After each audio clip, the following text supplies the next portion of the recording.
Assalamualaikum dan salam sejahtera, bersama saya Alia Alisha Mazlan dalam 15 minit MMTV edisi 23 November 2023. Kita ke berita utama. Suruhanjaya Pencegahan Rasuah Malaysia SPRM membekukan 41 akaun dianggarkan bernilai 15.86 juta ringgit berhubung siasatan terhadap Aman Palestin Berhad yang didakwa menyalahgunakan wang sumbangan orang ramai. Suruhanjaya itu dalam satu kenyataan memaklumkan sejak siasatan dijalankan pada 17 Oktober lalu, pihaknya membekukan sebanyak 41 akaun bank itu melibatkan syarikat pertubuhan amal berkenaan dan beberapa entiti syarikat lain semalam. SPRM juga telah merakam beberapa keterangan saksi-saksi penting dan hasil siasatan awal mengenal pasti beberapa isu membabitkan penyelewengan dana dianggarkan berjumlah 70 juta ringgit yang disalurkan bagi tujuan selain daripada objektif penubuhan syarikat berkenaan. Menurutnya, siasatan berkenaan dijalankan mengikut Akta SPRM 2009, Akta Pencegahan Pengubahan Wang Haram, Pencegahan Pembiayaan Keganasan dan Hasil daripada Aktiviti Haram 2001 dan Kanun Kesesaan Akta 574. Media sebelum ini melaporkan siasatan SPRM terhadap dakwaan salah guna kuasa oleh pertubuhan bukan kerajaan NGO yang mengutip wang derma untuk rakyat Palestin tertumpu kepada penelitian dokumen membabitkan wang dana itu. Kerajaan akan terus melaksanakan pelan liberalisasi visa melibatkan peranan semua kementerian dalam menjayakan Tahun Melawat Malaysia 2026 VM 2026.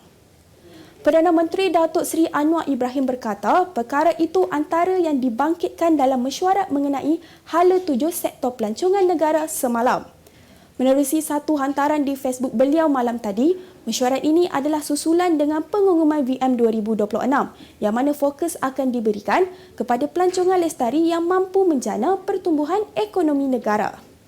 Tambahnya, hasil keputusan mesyuarat ini akan dipantau melalui Mesyuarat Jawatan Kuasa Kabinet Pelancongan dan Kebudayaan JKPK yang dipengerusikan Timbalan Perdana Menteri dan Menteri Perdagangan dan Komoditi Datuk Seri Fadila Yusof. Justru Anwar berharap bersektor pelancongan negara terus cemerlang pada masa akan datang. Mahkamah Rawian Putrajaya hari ini memutuskan penggunaan bahasa Mandarin dan Tamil sebagai bahasa pengantar di sekolah vernakular adalah sah di sisi undang-undang. Keputusan sebulat suara itu dibuat oleh panel 3 hakim diketuai oleh Datuk Supang Lian ketika menolak rayuan 4 pertubuhan bukan kerajaan berhubung isu bahasa di sekolah jenis kebangsaan Cina dan Tamil.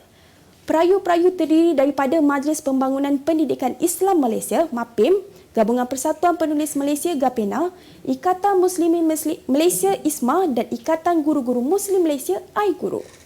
Hakim Supang berpuas hati bahawa sekolah vernakular bukan pihak berkuasa awam dan penggunaan bahasa pengantar selain bahasa Melayu untuk pengajaran di sekolah vernakular Cina serta Tamil adalah tidak bercanggah dengan Perlembagaan Persekutuan.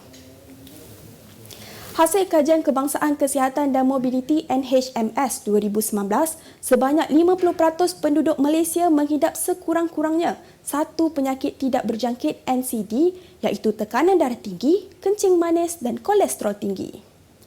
Menteri Kesihatan Dr. Zaliha Mustafa berkata, melalui dapatan tersebut juga mendapati prevalence kencing manis di Malaysia adalah tertinggi di Asia Tenggara yang mana mencatatkan peningkatan ketara daripada 11.2% pada 2011 kepada 18.3% pada 2019. Menjelaskan kencing manis menyebabkan pelbagai komplikasi kepada penghidapnya, menurutnya laporan Registri Diabetik Kebangsaan pada 2020 mendapati 10.6% pesakit diabetes menghidap kerosakan mata, 5.6% menghidap penyakit jantung, 1.79% menghidap strok manakala sebanyak 14.38% pula mengalami gangguan fungsi buah pinggang. Sementara jelas beliau berdasarkan perbelanjaan pada 2017, kerajaan juga menanggung 9.6 bilion ringgit atau 16.8% melibatkan perbelanjaan langsung penjagaan kesihatan untuk menangani penyakit tidak berjangkit NCD daripada jumlah perbelanjaan kesihatan di negara ini. Mencari produk usahawan desa, persembahan artis dan kebudayaan, sukan serta pelbagai lagi aktiviti menarik? Jom kita kita ke Karnival Usahawan Desa KUD pada 22 hingga 26 November 2023 di Anjung Floria, Putrajaya dari 10 pagi hingga 10 malam. Masuk percuma. Tunggu apa lagi? Kita gegarkan KUD Putrajaya. Seorang anggota polis berpangkat korporal didakwa di Mahkamah Magistrate Ipoh hari ini kerana menendang dan memukul isterinya Mei lalu. Tertuduh Muhammad Zulhazri Razali, 39 tahun yang bertugas di Ibu Pejabat Polis Daerah IPD Ipoh, bagaimanapun mengaku tidak bersalah selepas pertuduhan dibacakan di hadapan Magistrate S. Punita. Mengikut pertuduhan, bapa kepada 4 anak itu didakwa dengan sengaja telah mendatangkan kecederaan terhadap Nur Atira Suhana Cik Razak, 29 tahun dengan menendang, menampar dan memukul mangsa menggunakan bakul. Dia didakwa memukul wanita itu yang juga anggota polis di Ibu Pejabat Polis Kontingen IPK Perak di sebuah rumah di Persiaran Hulu Bercam 8 Bandar Baru Putra Ipoh pada pukul 7 pagi 9 Mei 2023. Pendakwaan terhadap lelaki itu dikemukakan mengikut Seksyen 323 Kanun Kesesaan dan dibacakan bersama Seksyen 326A Kanun yang sama. Mahkamah kemudian membenarkan jaminan RM2,500 dengan seorang penjamin terhadap tertuduh selain tidak dibenarkan mengganggu mangsa sehingga kes selesai dan menetapkan sebutan semula kes pada 30 Januari 2024. Mawar Rashid meleraikan teka-teki ramai mengenai status rumah tangganya dengan mengumumkan telah berpisah dengan suaminya Raf Yaakob atas dasar tiada persefahaman. Menurut Mawar, 28 tahun perpisahan tersebut dilakukan atas persetujuan bersama namun masih mengekalkan hubungan baik demi anak-anak. Pelakon yang juga usahawan produk itu juga turut meminta orang ramai agar memberi ruang dan mendoakan yang terbaik buat dirinya dan Raf ketika ini serta tidak mencetuskan sebarang spekulasi tidak benar mengenai keretakan rumah tangganya ketika ini. Semalam Mawar mencuri perhatian ramai selepas bertindak memadam foto bersama Raf dan tidak lagi saling mengikuti akaun Instagram masing-masing selain dikatakan sepatutnya hadir ke sebuah mahkamah syariah semalam bagi menyelesaikan urusan penceraian mereka. Berita luar negara, Direktorat Trafik Arab Saudi memberi amaran kepada semua pemandu di negara ini supaya tidak meninggalkan kanak-kanak tanpa pengawasan di dalam kenderaan.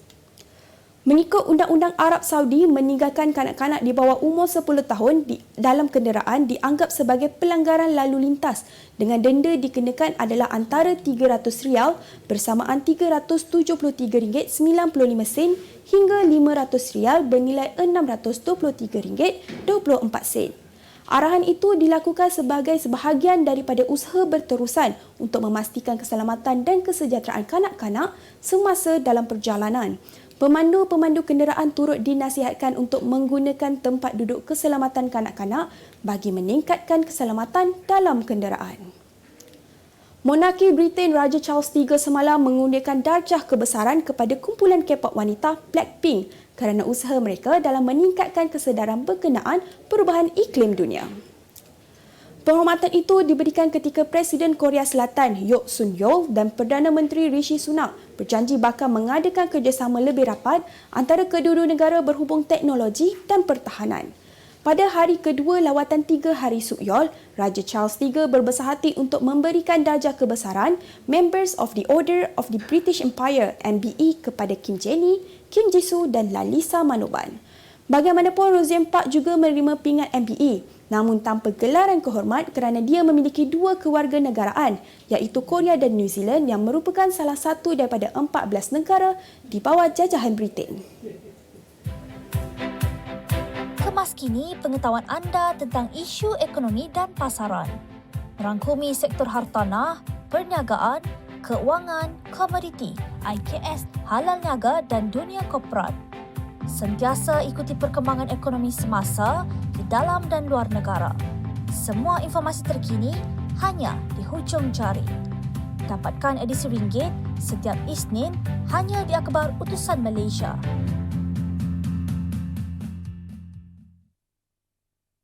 Kita beralih ke berita ekonomi.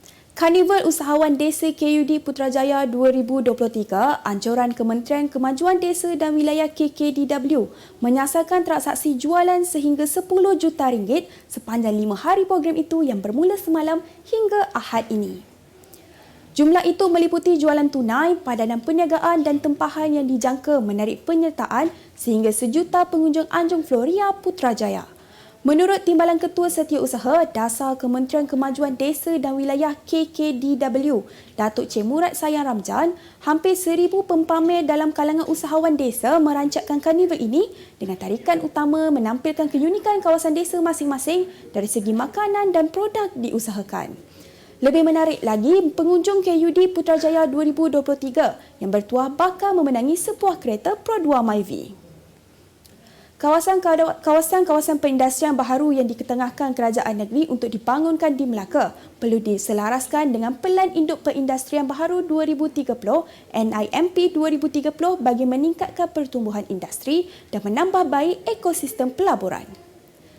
Menteri Pelaburan, Perdagangan dan Industri Datuk Seri Tengku Zafrul Tengku Abdul Aziz berkata, NIMP 2030 bersesuaian dengan cadangan diketengahkan kerajaan negeri untuk membangunkan kawasan perindustrian baru MCOP High Tech Park, German Industrial Park, AK Industrial Park Fasa 2 serta mengiktiraf Melaka Waterfront Economic Zone sebagai koridor wilayah ekonomi negara. Beliau berkata inisiatif Melaka membangunkan kawasan perindustrian yang mampu menyokong ekosistem industri teknologi tinggi, berinovasi dan menghasilkan produk dan perkhidmatan bernilai tambah tinggi amat dialu-alukan kerana selari dengan visi dan matlamat NIMP 2030. Tambah Tengku Zafrul, sejak awal tahun ini, MITI juga giat mengukuhkan suasana perindustrian dan pelaburan negara melalui pengenalan dasar-dasar baharu, antaranya Rangka Kerja Alam Sekitar, Sosial dan Tadbir Urus ESG, Industri Nasional IESG. Jelasnya pihaknya juga peka dengan keperluan Melaka untuk membangunkan kawasan perindustrian baharu bagi membesarkan projek pelaburan sedia ada dan menarik pelaburan baru. Berita sukan. Pemberian lesen kebangsaan kepada Kelantan FC untuk beraksi dalam saingan Liga Super musim 2024-2025 akan ditentukan pada bulan hadapan kerana masih memiliki tunggakan gaji dalam deklarasi 31 Ogos yang diserahkan kepada First Instant Body FIB. Pengerusi FIB Sheikh Muhammad Nasir Sheikh Muhammad Sharif berkata, FIB telah mengarahkan Kelantan FC untuk menyelesaikan bayaran tunggakan atau menyerahkan persetujuan bersama pemain dan pegawai pada 15 November 2023. Namun katanya setelah tarikh akhir itu, pihak FIB tidak menerima sebarang bukti bayaran ataupun persetujuan bersama pemain dan pegawai, sebaliknya hanya menerima rayuan lanjutan masa daripada Kelantan FC. Terdahulu semalam FIB mengumumkan 10 kelab berjaya mendapat lesen kebangsaan manakala 3 lagi diberikan lesen kebangsaan berserta hukuman menyaksikan mereka layak bertanding dalam saingan Liga Super 2024-2025. Tindakan peminat Celtic yang mengibar bendera dan sepanduk bagi menyatakan sokongan kepada Palestin di atas kekejaman Israel menyebabkan kelab itu didenda oleh Kesatuan Bola Sepak Antarabangsa UEFA sebanyak RM147,962. Denda itu dikenakan susulan tindakan penyokong Celtic ketika perlawanan Liga Juara-Juara UCL menentang Atletico Madrid di tempat sendiri bulan lalu. Peminat Celtic mengingkari rayuan kelab untuk tidak membawa bendera atau sepanduk yang berkaitan dengan pergolakan di Asia Barat yang menyaksikan The Hoops didenda RM89,279 kerana memaparkan mesej provokatif yang menyinggung perasaan. Terdahulu, Celtic juga didenda RM40,821 kerana penyokong mereka menghalang laluan awam dan RM17,853 kerana menyalakan suar. Sementara itu, Atletico turut dikenakan hukuman dalam perlawanan di Glasgow pada 25 Oktober lalu yang berakhir dengan keputusan seri 2-2. Kelab Sepanyol itu didenda RM15,307 kerana menyalakan bunga api selain diberi amaran. Satu lagi berita baik buat semua pelayar, Kementerian Kemajuan Desa dan Wilayah KKDW mengadakan KUD Putrajaya tahun 2023 pada 22 hingga 26 November 2023 bertempat di Anjung Floria Putrajaya dengan pelibatan 10 agensi di bawah KKDW. Jangan lepaskan peluang untuk hadir ke KUD Putrajaya 2023 bermula 10 pagi hingga 10 malam. Pelbagai aktiviti menarik menanti pengunjung. Sebagai penutup 15 minit MMTV hari ini, saksikan laporan cuaca esok Jumaat 24 November 2023. Jangan lupa dapatkan akhbar utusan Malaysia dan Kosmo untuk berita-berita terkini dan menyeluruh. Sekian sahaja daripada saya, Alia Alisha Mazlan. Assalamualaikum dan jumpa lagi.